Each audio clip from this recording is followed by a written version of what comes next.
Hi, welcome to Tech Stuff. Today we are going to be creating a robots.txt file. What is a robots.txt file? A robot.txt file tells search engine crawlers which URL the crawler can access on your website. So what the robot.txt file actually does is that it tells Google that this is what you can access on my website and you should not touch this one. And also it tells Google that this page of my website should be indexed on Google search results, and this page shouldn't be indexed on Google search results. That's just the basic function of robots.txt file. One thing you need to know is that a website can only have one robots.txt file, and it is advisable for all websites to have a robots.txt file because it's going to tell Google crawler that this is the page of your website that wants it to crawl. So to create a robots.txt file, there are some keywords that are related to it.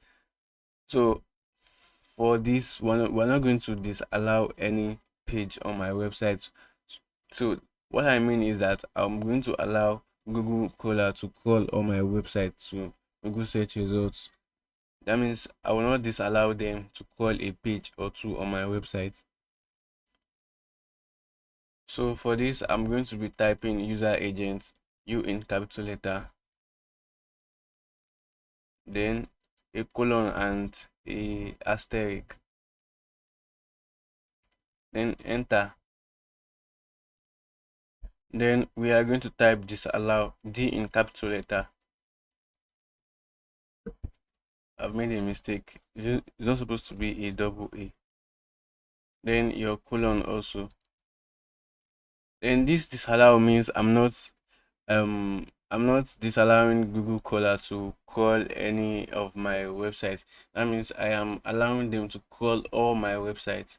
That's just what it means. So now I'm going to be typing a sitemap. It's always advisable to link the sitemap of your website. Every website needs a sitemap. So I'm going to be typing the path to my sitemap as https://thewebdealing.com slash sitemap.xml.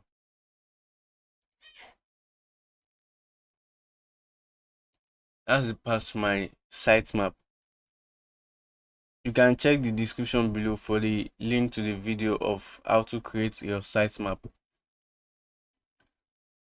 This robot.txt file I'm creating allows Google to crawl all my websites, all my web page.